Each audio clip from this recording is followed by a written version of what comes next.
ಹೊತ್ತಾಯಿತು. ಲವನನ್ನು ಬಿಡಿಸಿ ತರುತ್ತೇನೆಂದು ಹೋದ ಕುಶ ಇನ್ನೂ ಬರಲಿಲ್ಲವಲ್ಲ.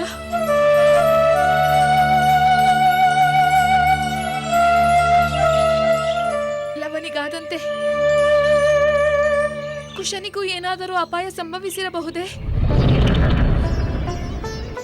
ನಾನೇನು ಮಾಡಲಿ?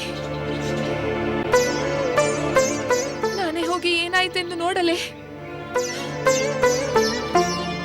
ಆ ಕುದುರೆಯನ್ನು ಲವ ಏಕಾದರೂ ಕಟ್ಟಿದನು. ಒಂದು ವೇಳೆ ಲವ ಕುಶರಿಬ್ಬರು ಅಪಾಯಕ್ಕೆ ಸಿಲುಕಿದ್ದರೆ? ಇಲ್ಲ ಇಲ್ಲ, ಹಾಗಾಗಬಾರದು.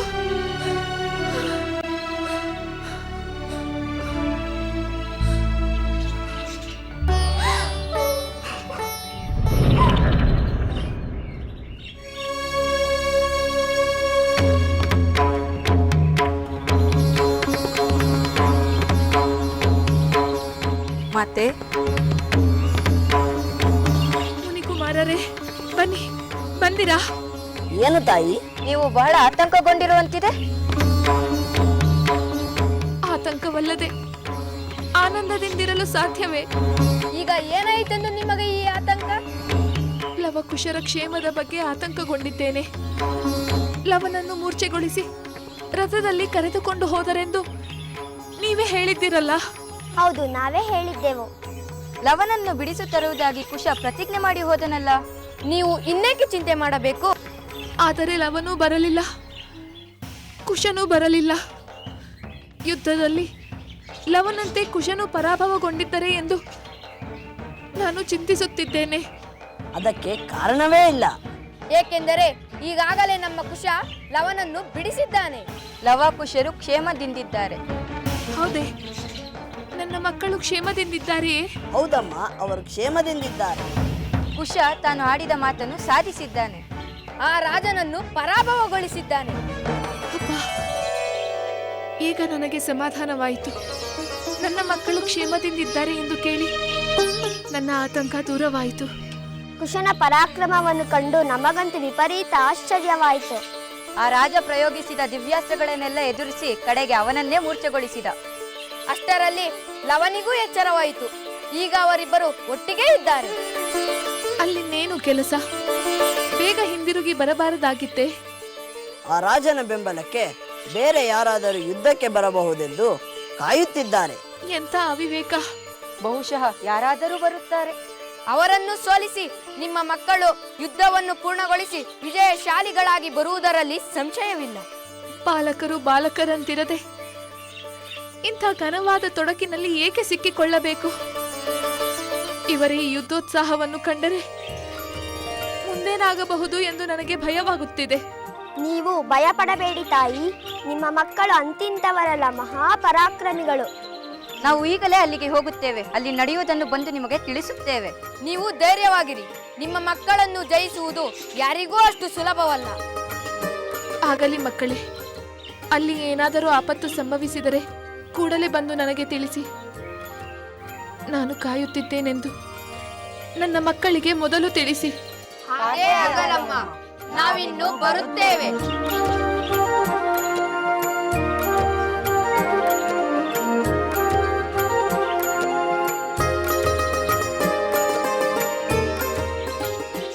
ಸ್ವಾಮಿ, ನಮ್ಮ ಮಕ್ಕಳನ್ನು ನೀವೇ ಕಾಪಾಡಬೇಕು.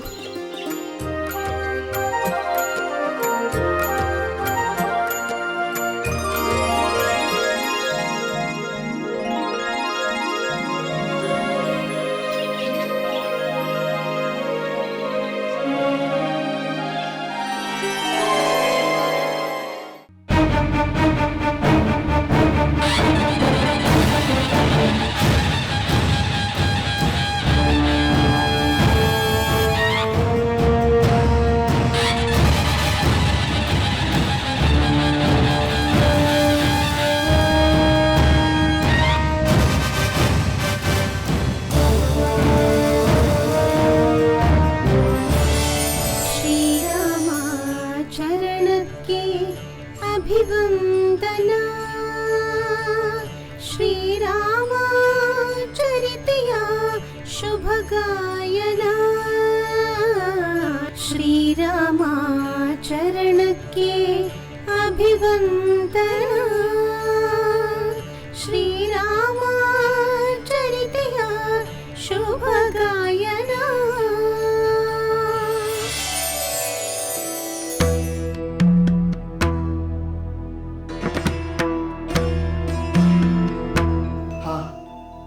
ಇವರು ಅದೇ ಬಾಲಕರು, ರಾಮಾಯಣವನ್ನು ಮಧುರವಾಗಿ ಹಾಡಿದವರು. ಇವರ ತೇಜಸ್ಸು ಧೀರ ನಿಲುವನ್ನು ಕಂಡ ಮೇಲೆ ಇವರು ರಾಮಪುತ್ರರೆಂಬುದರಲ್ಲಿ ಸಂಶಯವೇ ಬರುತ್ತಿಲ್ಲ. ಇಲ್ಲವಾದರೆ ಈ ವಯಸ್ಸಿಗೆ ನಮ್ಮ ಸಹೋದರ ಶತ್ರುಘ್ನನನ್ನೇ ಮೂರ್ಛೆಗೊಳಿಸುವುದು ಸಾಧ್ಯವೇ? ನಾನು ಒಂದು ಗರ್ಭಿಣಿಯಾಗಿದ್ದ ಅತ್ತಿಗೆಯನ್ನು ವಾಲ್ಮೀಕಿ ಮುನಿಗಳ ಆಶ್ರಮದ ಬಳಿ ಬಿಟ್ಟು ಹೋದೆ. ಅಲ್ಲೇ ಇವರು ಬೆಳೆದಿರುವರೆಂಬುದು, ಇವರು ರಾಮಪುತ್ರರೆಂಬುದಕ್ಕೆ ಪುಷ್ಟಿ ನೀಡುತ್ತದೆ. ಅಕ್ಕರೆಯಿಂದ ಅಪ್ಪಿ ಮುದ್ದಿಸಬೇಕಾದ ಈ ಮಕ್ಕಳೊಂದಿಗೆ ನಾನು ಹೇಗೆ ಹೋರಾಡಲಿ?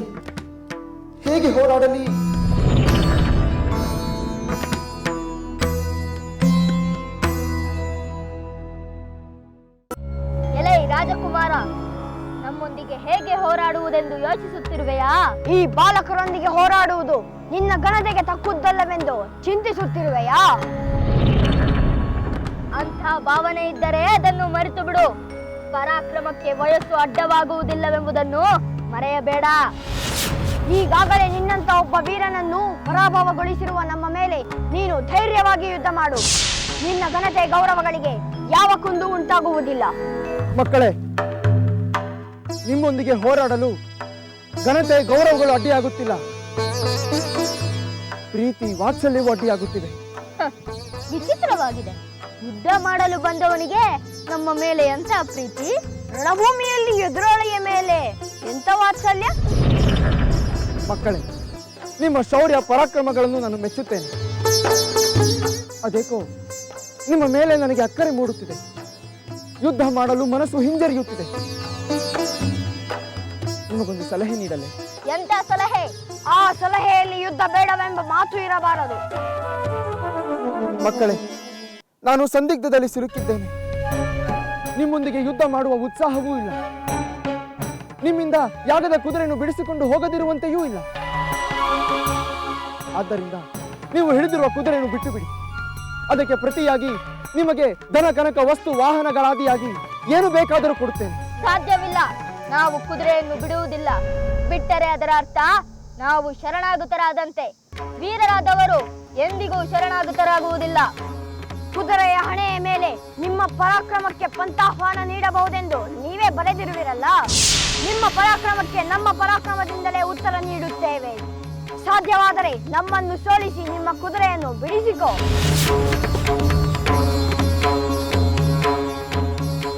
ಹಾಗಾದರೆ ಯುದ್ಧ ನಡೆಯಲೇಬೇಕೆ? ಕುದುರೆ ಬೇಕೆಂದರೆ ಯುದ್ಧ ಮಾಡಲೇಬೇಕು. ಸರಿ, ಹಾಗಾದರೆ ಯುದ್ಧ ನಡೆಯಲಿ.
ಲವಕುಶರಲ್ಲಿ ಅವರು ಬರಲಿಲ್ಲವೇ? ಇಲ್ಲಮ್ಮ, ಅವರು ಇನ್ನ ಯುದ್ಧ ಭೂಮಿಯಲ್ಲೇ ಇದ್ದಾರೆ. ಅವರು ಕ್ಷೇಮವಾಗಿರುವರು ತಾನೇ? ಅಷ್ಟು ಮಾತ್ರ ಅಲ್ಲ, ಅವರು ಜಯಶಾಲಿಗಳೂ ಆಗಿದ್ದಾರೆ. ಇಬ್ಬರು ವೀರರನ್ನು ಸೋಲಿಸಿದ್ದಾಯಿತು. ಮೂರನೆಯವನು ಬಂದರೂ ಸೋಲಿಸುವುದು ಖಂಡಿತ. ಹೌದೇ? ಇನ್ನೊಬ್ಬ ವೀರ ಬಂದು ಯುದ್ಧ ನಡೆದು ಅವನೂ ಸೋತಾಯಿತೆ. ಹೌದಮ್ಮ, ಇನ್ನೊಬ್ಬ ವೀರ ಯುದ್ಧಕ್ಕೆ ಬಂದ. ಈ ಸಲ ಲವಕುಶರಿಬ್ಬರು ಒಟ್ಟಿಗೆ ಹೋರಾಡಿ ಅವನನ್ನೂ ಸೋಲಿಸಿದರು. ಮೊದಲಿನವನಂತೆ ಇವನೂ ಮೂರ್ಛೆ ಹೋದ. ನೀವು ಚಿಂತೆ ಮಾಡಬೇಡಿ. ಮೂವರಲ್ಲ 300 ವೀರರು ಬಂದರೂ ನಿಮ್ಮ ಮಕ್ಕಳು ಅವನನ್ನು ಗೆಲ್ಲುತ್ತಾರೆ.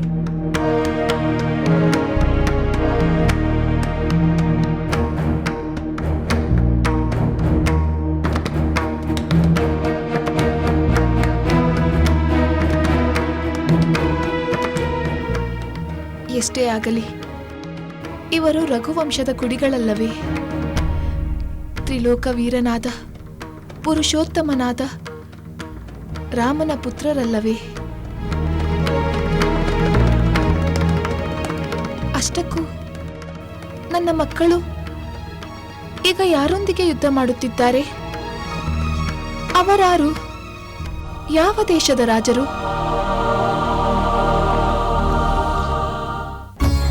ಭರತ, ಯಾವ ಸುದ್ದಿಯೂ ಬರಲಿಲ್ಲ. ಶತ್ರುಘ್ನನ ಸ್ಥಿತಿ ಏನಾಯ್ತೆಂದು ತಿಳಿಯಲಿಲ್ಲ. ಆ ಬಾಲಕರನ್ನು ಸೋಲಿಸಲಾಯಿತೋ ಅಥವಾ ಸೆರೆ ಹಿಡಿಯಲಾಯಿತೋ ಎಂಬುದು ತಿಳಿಯಲಿಲ್ಲ. ಲಕ್ಷ್ಮಣ ಹೋದವನು ನಮ್ಮ ಯಾಗದ ಕುದುರೆಯನ್ನು ಬಿಡಿಸಿಕೊಂಡು ಬರುವುದರಲ್ಲಿ ಯಶಸ್ವಿ ಆದನೋ ಇಲ್ಲವೋ ಎಂಬ ವಾರ್ತೆಯೂ ಬರಲಿಲ್ಲ. ನನಗೆ ಬಹಳ ಆತಂಕವಾಗುತ್ತಿದೆ ಸೋದರ. ಶತ್ರುಘ್ನನ ರಕ್ಷಣೆಗೆ ಸ್ವತಃ ಲಕ್ಷ್ಮಣನೇ ಹೊರಟಿರುವಾಗ ಆತಂಕ ಪಡುವ ಕಾರಣವೇ ಇಲ್ಲ. ಅವನು ಖಂಡಿತ ಶತ್ರುಘ್ನನನ್ನು ರಕ್ಷಿಸುವುದಷ್ಟೇ ಅಲ್ಲ, ನಮ್ಮ ಯಾಗದ ಕುದುರೆಯನ್ನು ಬಿಡಿಸಿಕೊಂಡು ಬರುತ್ತಾನೆ. ಆ ನಂಬಿಕೆ ನನಗೂ ಇದೆ ಭರತ. ಎಂತೆಂತಹ ವೀರರನ್ನೇ ಜಯಿಸಿದ ಲಕ್ಷ್ಮಣನಿಗೆ ಆ ಬಾಲಕರು ಎಷ್ಟರವರು? ಕಡೆಗೆ ಸಂಮೋಹನಾಸ್ತ್ರವನ್ನು ಉಪಯೋಗಿಸಿ ಆ ಬಾಲಕರನ್ನು ಪ್ರಜ್ಞೆ ತಪ್ಪಿಸಿ ನನ್ನ ಬಳಿಗೆ ಕರೆದು ತರುತ್ತಾನೆ. ಪ್ರಭು ಪ್ರಭು, ಅನಾಹುತ ಅನಾಹುತ! ಏಕೆ? ಏನಾಯ್ತು? ಯಾವ ಅನಾಹುತ? ಪ್ರಭು, ಈಗ ನೀವೇ ರಣರಂಗಕ್ಕೆ ಬಂದು ಆ ಲವಕುಶರೊಡನೆ ಹೋರಾಡಬೇಕು. ನಾನು ಏಕೆ ಹೋಗಬೇಕು? ಲಕ್ಷ್ಮಣನು ಹೋಗಿರುವನಲ್ಲವೇ? ಆದರೆ ಲಕ್ಷ್ಮಣ ಪರಾಕ್ರಮದಿಂದ ಹೋರಾಡಿದರು.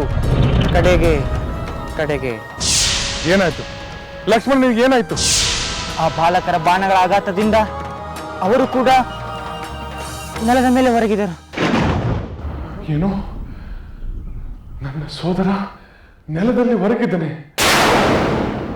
ಅಯ್ಯೋ ಲಕ್ಷ್ಮಣ, 14 ವರ್ಷಗಳ ಕಾಲ ಅರಣ್ಯದಲ್ಲಿ ತಂದೆಯಾಗಿ, ಮಿತ್ರನಾಗಿ, ನನ್ನ ಸೇವಕನಾಗಿ ನನ್ನನ್ನು ನೋಡಿಕೊಂಡ ಆ ನನ್ನ ಪ್ರಿಯ ಸೋದರ ಅಳಿದು ಹೋದನೆ.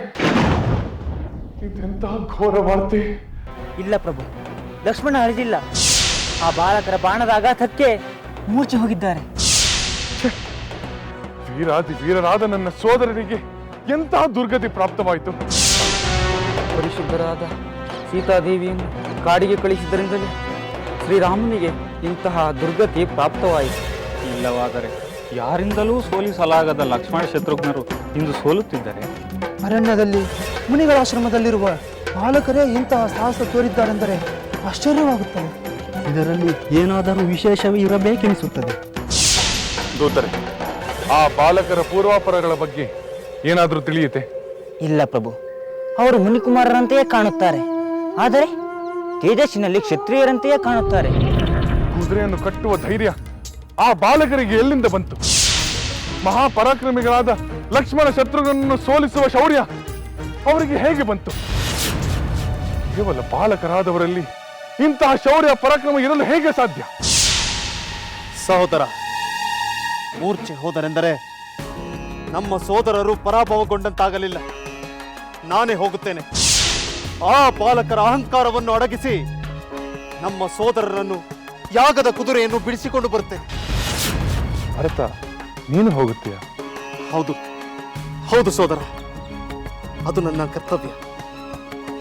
ದಯಮಾಡಿ ನನಗೆ ಅಪ್ಪಣೆ ಕೊಡು. ಆಗಲಿ ಭರತ, ನೀನು ಹೋಗಿ ಬಾ. ಆದರೆ ಏನು ಹೇಳು ಸೋದರ? ಯಾಕೋ ಏನೋ ಭರತ, ಆ ಮಕ್ಕಳನ್ನು ನೋಡಬೇಕೆಂಬ ಆಸೆ ನನ್ನಲ್ಲಿ ಬಲವಾಗುತ್ತಿದೆ. ಆ ಮಕ್ಕಳನ್ನು ನನ್ನ ಬಳಿಗೆ ಕರೆತರುತ್ತೀಯಾ? ಖಂಡಿತ ಕರೆತರುತ್ತೇನೆ. ನಾನಿನ್ನು ಹೊರಡುತ್ತೇನೆ. ವಿಜಯ್ ಭವ.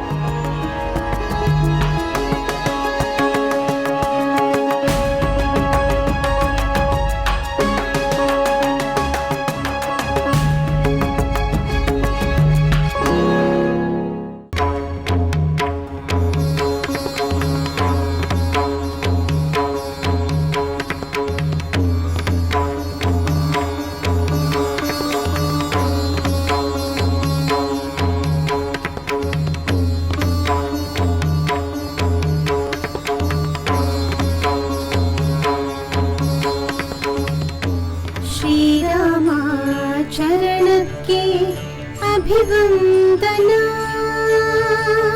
ಶ್ರೀರಾಮ ಚರಿತೆಯ ಶುಭ ಗಾಯನ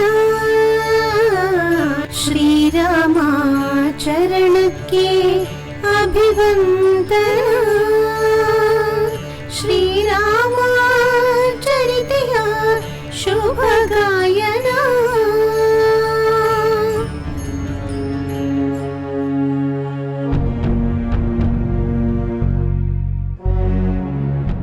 ಇದೇನು? ಇವರೇ ಅಂದು ರಾಮಾಯಣವನ್ನು ಹಾಡಿದ ಬಾಲಕರಲ್ಲವೇ? ಈ ಬಾಲಕರ ರೂಪವನ್ನು ನೋಡುತ್ತಿದ್ದರೆ ಈಗಲೂ ನಮ್ಮ ಸೋದರನ ನೆನಪಾಗುವುದಲ್ಲ. ಇದೇನು ಆಕಸ್ಮಿಕ ಹೋಲಿಕೆಯೋ ಅಥವಾ ಇವರು ನಿಜವಾಗಲೂ ನಮ್ಮ ಸೋದರ ರಾಮನ ಪುತ್ರರು? ಇವರ ಪರಾಕ್ರಮವನ್ನು ನೋಡಬೇಕೆಂಬ ಆಸೆಯಾಗುತ್ತಿದೆ. ನೋಡಿದ ಕೂಡಲೇ ಪ್ರೀತಿ ಉಕ್ಕಿಸುತ್ತಿರುವ ಈ ಬಾಲಕರನ್ನು ಹೇಗೆ ತಾನೇ ಬಾಣಗಳಿಂದ ಘಾಸಿಗೊಳಿಸಲಿ? ಇವರನ್ನು ಪ್ರಜ್ಞೆ ತಪ್ಪಿಸಿ ರಾಮನ ಬಳಿಗೆ ಕರೆದೊಯ್ಯುವುದೇ ಸರಿ. ಅಯ್ಯ ವೀರ, ಏಕೆ ಸುಮ್ಮನೆ ನಿಂತೆ? ಏನು ಯೋಚನೆ? ಈ ಬಾಲಕರು ನಿಜವಾಗಲೂ ವೀರರೇ ಎಂದು ಸಂದೇಹವೇ? ಇಲ್ಲ ಮಕ್ಕಳೇ, ನನ್ನ ಸೋದರರನ್ನು ಪರಾಭವಗೊಳಿಸಿದ ನೀವು ವೀರರಲ್ಲವೆಂದು ಯಾರು ತಾನೇ ಹೇಳಲು ಸಾಧ್ಯ? ಅಂದ ಮೇಲೆ ಯುದ್ಧ ಮಾಡು, ಇಲ್ಲವೇ ಕುದುರೆಯನ್ನು ಬಿಟ್ಟು ಹೋಗು. ನೀನು ನಮಗೆ ಶರಣಾಗತನಾದರೆ ನಿನ್ನ ಸೋದರರಂತೆ ಸೋಲುವುದು ತಪ್ಪುತ್ತದೆ. ಇಲ್ಲ, ಅದು ಮಾತ್ರ ಸಾಧ್ಯವಿಲ್ಲ. ನಾನು ಸೋಲುವುದಿಲ್ಲ. ನಿಮ್ಮನ್ನು ಸೋಲಿಸಿ ನಮ್ಮ ಯಾಗದ ಕುದುರೆಯನ್ನು ಬಿಡಿಸಿಕೊಂಡು ಹೋಗುತ್ತೇನೆ. ಅಂದ ಮೇಲೆ ನೀನು ನಮ್ಮ ಜೊತೆ ಯುದ್ಧ ಮಾಡಲೇಬೇಕು. ನಾವು ನಿನ್ನನ್ನು ಸೋಲಿಸಲೇಬೇಕು. ಆರಂಭವಾಗಲಿ.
ಭಲೆ ಭಲೆ ಬಾಲಕರೇ, ನಿಮ್ಮದು ನಿಜವಾಗಲೂ ಅಪ್ರತಿಮ ಪರಾಕ್ರಮ. ನಿಮ್ಮ ಪರಾಕ್ರಮವನ್ನು ಕಾಣಲೆಂದೇ ಇಷ್ಟು ಹೊತ್ತು ನಾನು ನಿಮ್ಮ ಜೊತೆ ಯುದ್ಧವನ್ನು ಮಾಡಿದೆ. ಹೌದೇನು? ನಮ್ಮ ಪರಾಕ್ರಮವನ್ನು ಕಂಡಾಯಿತಲ್ಲ, ಇನ್ನು ಕುದುರೆಯನ್ನು ಮರೆತು ಹಿಂತಿರುಗು. ಹೌದು, ತೋಟದಲ್ಲಿ ಕಟ್ಟಿರುವ ಆ ಸುಂದರವಾದ ಕುದುರೆಯನ್ನು ತೆಗೆದುಕೊಂಡು ಹೋಗಿ ನಾವು ನಮ್ಮ ತಾಯಿಗೆ ತೋರಿಸುತ್ತೇವೆ. ಮಕ್ಕಳೇ, ನೀವು ಯಾರು? ನಮ್ಮ ಮೇಲೆ ಏಕೆ ಮತ್ಸರ? ಕುದುರೆಯನ್ನು ಬಿಟ್ಟು ಅಶ್ವಮೇಧ ಯಾಗ ಸಂಪನ್ನವಾಗಲು ಸಹಕರಿಸಿ. ಇಲ್ಲ, ಕಟ್ಟಿದ ಕುದುರೆಯನ್ನು ನಾವು ಬಿಡುವುದಿಲ್ಲ. ನಾವು ಲವಕುಶರು, ವಾಲ್ಮೀಕಿ ಮಹರ್ಷಿಗಳ ಶಿಷ್ಯರು. ನಾವು ಕಲಿತ ಕ್ಷಾತ್ರ ವಿದ್ಯೆಗೆ ಅಪಮಾನ ಮಾಡುವವರಲ್ಲ. ನಿನ್ನನ್ನು ನಿನ್ನ ಸೋದರರಂತೆಯೇ ಮೂರ್ಛೆ ಬೀಳಿಸುತ್ತೇವೆ. ನೋಡುತ್ತಿರು ಲವ.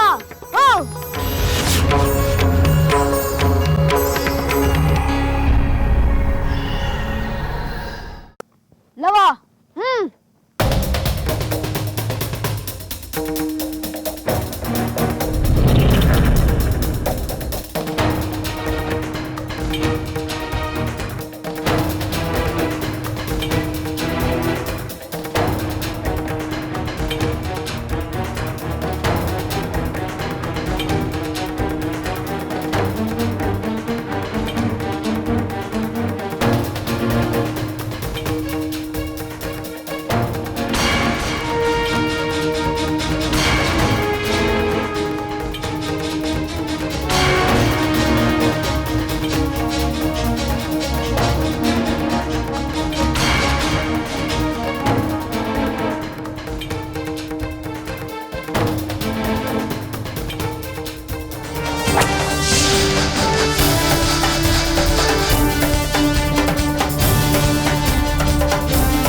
ಮೂರ್ಛೆ ಹೋದರೆ.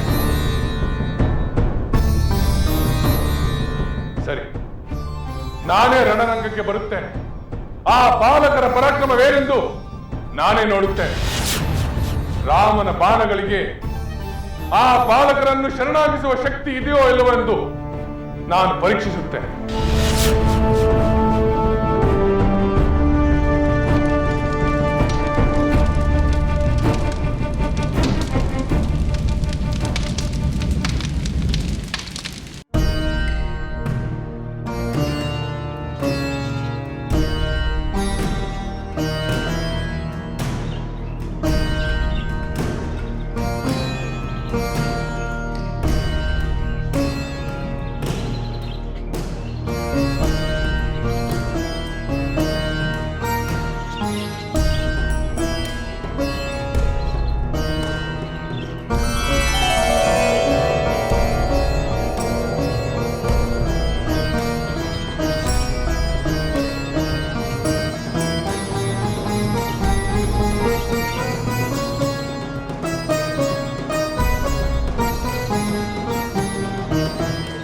ಪೂಜ್ಯರೇ, ದಯಮಾಡಿ ನನ್ನ ಮಕ್ಕಳನ್ನು ಕಾಪಾಡಿ ಅವರು ಆಶ್ರಮಕ್ಕೆ ಕ್ಷೇಮವಾಗಿ ಬರುವಂತೆ ಮಾಡಿ.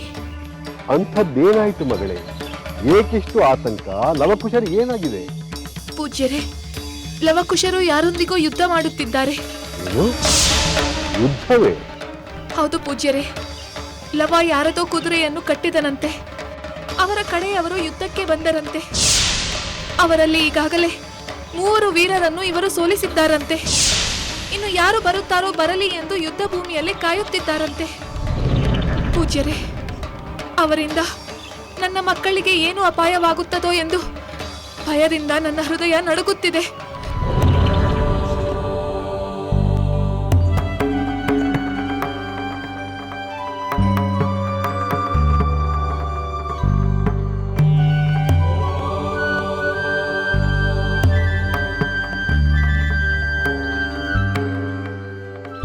ಚಿಂತಿಸಬೇಡ ತಾಯಿ, ಆ ಯುದ್ಧ ಖಂಡಿತ ನಿಲ್ಲುತ್ತದೆ. ಲವಕುಶರಿಗೆ ಯಾವ ಅಪಾಯವೂ ಆಗುವುದಿಲ್ಲ. ನಾವೇ ಯುದ್ಧ ಭೂಮಿಗೆ ಹೋಗಿ ಆ ಯುದ್ಧವನ್ನು ನಿಲ್ಲಿಸುತ್ತೇವೆ. ತಾಯಿ, ಇಷ್ಟರಲ್ಲಿಯೇ ನೀನು ನಿನ್ನ ಮಕ್ಕಳನ್ನು ಸೇರುತ್ತೀಯ. ಪೂಜ್ಯರೇ, ನನ್ನ ಮಕ್ಕಳು ಯಾವ ರಾಜನೊಂದಿಗೆ ಯುದ್ಧ ಮಾಡುತ್ತಿದ್ದಾರೆ? ಅವರ ಕುದುರೆ ನಮ್ಮ ಆಶ್ರಮದ ತೋಟಕ್ಕೆ ಏಕೆ ಬಂತು? ನಿಜವಾಗಲೂ ಆ ವೀರರು ನನ್ನ ಮಕ್ಕಳಿಂದ ಪರಾಜಿತರಾದರೆ? ತಾಯಿ, ಇಷ್ಟರಲ್ಲಿಯೇ ನಿನಗೆ ಎಲ್ಲ ವಿಷಯಗಳೂ ತಿಳಿಯುತ್ತವೆ. ಇಷ್ಟೇ ಅಲ್ಲ, ನಿನಗೆ ಶುಭಕರವಾದ ವಿಚಾರವೂ ತಿಳಿಯುತ್ತದೆ. ನೀನೀಗ ಯಾವ ಚಿಂತೆಯನ್ನು ಮಾಡದೆ ಶಾಂತವಾಗಿ, ನಾನೀಗಲೇ ನಿನ್ನ ಮಕ್ಕಳ ಬಳಿಗೆ ಹೋಗುತ್ತೇನೆ. ಹಾಗೇ ಆಗಲಿ ಪೂಜ್ಯರೇ. ಶುಭ ವಾರ್ತೆಗಾಗಿ ಕಾಯುತ್ತಿರುತ್ತೇನೆ. ಇಷ್ಟಾರ್ಥ ಸಿದ್ಧಿರು.